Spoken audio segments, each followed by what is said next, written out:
Assalamualaikum warahmatullahi wabarakatuh. Kelompok kami akan menerangkan tentang bab perkembangan masa kanak-kanak untuk memenuhi tugas mata kuliah perkembangan peserta didik.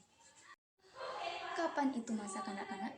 Masa kanak-kanak disebut sebagai periode perkembangan seseorang yang dimulai dari bayi hingga usia 5, 6, sampai 10 tahun. Bahkan, masa kanak-kanak juga disebut sebagai masa-masa prasekolah. Assalamualaikum warahmatullahi wabarakatuh. Saya di sini akan menjelaskan tentang perkembangan masa kanak-kanak awal. Secara kronologis atau urutan waktu, masa kanak-kanak awal adalah masa perkembangan dari usia 2 sampai 6 tahun. Tetapi secara sosiologis masih sangat terikat oleh lingkungan dan keluarganya.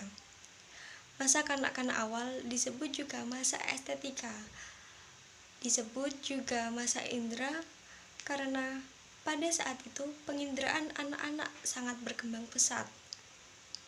Bisa disebut juga masa menentang, karena anak-anak senang menentang atau senang mengadakan sebuah eksplorasi atau efek dari perkembangan. Nah, contoh dari perkembangan masa kanak-kanak ini adalah belajar bermain, belajar berjalan, belajar berbicara. Pertumbuhan fisik. Pada masa awal kanak-kanak, anak bertambah tinggi 6,25 cm dan bertambah beratnya 2,5 sampai 3,5 kg setiap tahun. Ketika anak sudah berusia 6 tahun, itu harus mencapai plus-minus 7 kali berat pada waktu lahir. Perkembangan intelektual kognitif. Menurut teori perkembangan kognitif Piaget, anak pada masa kanak-kanak awal berada pada masa praoperasional atau pada umur 2-7 tahun. Bahasa dan bicara dibutuhkan untuk komunikasi dengan dunia luar dengan tutur kata yang dapat dimengerti oleh sama manusia. Kemampuan berbicara ditunjang oleh beberapa kosakata yang dimiliki. Pengembangan masa kanak-kanak menengah, yaitu pengembangan masa kanak-kanak menengah dapat dilakukan oleh seorang anak dengan mengklasifikasikan atau mengelompokkan suatu bentuk benda berdasarkan ciri-ciri yang sama. Selain itu juga, anak dapat menyusun atau mengasosiasikan atau menghubungkan angka-angka bilangan tersebut. Selanjutnya yaitu perkembangan masa kanak-kanak akhir. Jadi di masa ini seorang anak bisa melakukan hal-hal yang konkret secara operasional.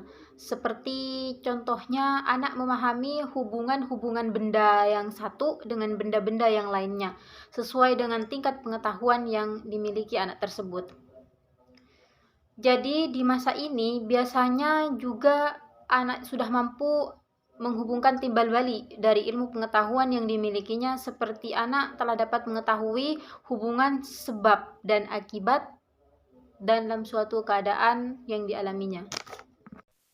Minat membaca. Usia 8 tahun, anak membaca penuh semangat. Usia 9 tahun, anak senang dengan membaca realistis. Pada usia 10-12 tahun, anak memiliki materi bacaan yang semakin luas.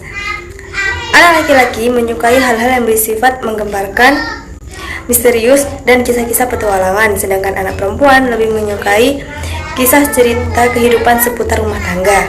Dari kegiatan membaca inilah, anak memperkaya tata bahasa dan sehingga dapat menjadi bekal berbicara dan berkomunikasi dengan orang lain.